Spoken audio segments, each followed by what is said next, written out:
تازه خبر ډاکټر عبدالله او حمید کرزی د بندیانو په څیر ساتل کیږي. خو ولې دا کار چا او څنګه کړی؟ د دې کار تر شا کومې پټې خبرې دي؟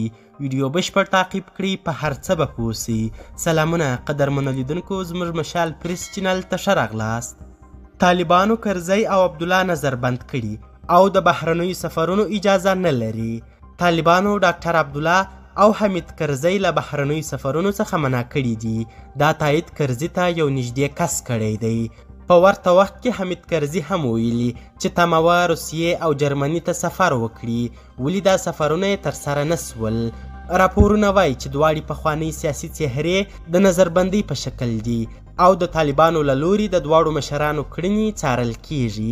یو شمېر سرچینو ویلي په دې وروستیو کې د ملي مصالحې عالي شورا مشر عبدالله غوښتل چې هندوستان کې له خپلې کورنۍ سره وویني، او کله چې دا موضوع تر طالبانو رسېدلې نو هغوی ورته ویلي چې کورنۍ دې باید افغانستان ته راسي او در سره وویني. همدارنګه که کرزی یا عبدالله کوم نظر ورکوي، هغه هم د طالبانو تر مستقیم نظارت لاندې وي. د پوهنتون استاد او د افغانستان د چارو څیړونکی عباس وویل چې تر دې وړاندې هم داسې اوازې وې چې کرزی او عبدالله په کورونو کې نظربند دي. هغه وویل طالبان نه غواړي چې کرزی او عبدالله په داخل د افغانستان او یا هم بهر له افغانستانه په یوه سیاسي غږ واوړي. یعنی طالبان سیاسي ویره لري، دا یو لامل دی. بل دا دی چې په تیرو 20 کلونو کې دواړو څیرو پاکستان سره نږدې پالیسي نه درلوده. بله دا چې طالبان یوه داسې ډله ده چې په سیاسي حقوقي برخه کې تنوع نه لري.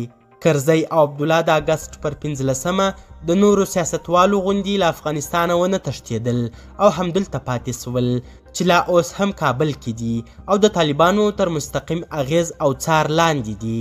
کرزی او عبدالله په دې وروستیو کې په هیواد کې د تحولاتو په هکله کوم نظر نه ورکوي، بلکې ځینې وختونه د طالبانو په ګټه لیدنې او څرګندونې کوي. قدرمنو لیدونکو، ډیره زیاته مننه چې ویډیو مو تر اخري شیبه وکتل. زموږ همدغه یوټیوب چینل سبسکرایب او ویډیو شیر کړي. تر بیا او بلې ویډیو ښه وخت ښې چارې، د الله په امان.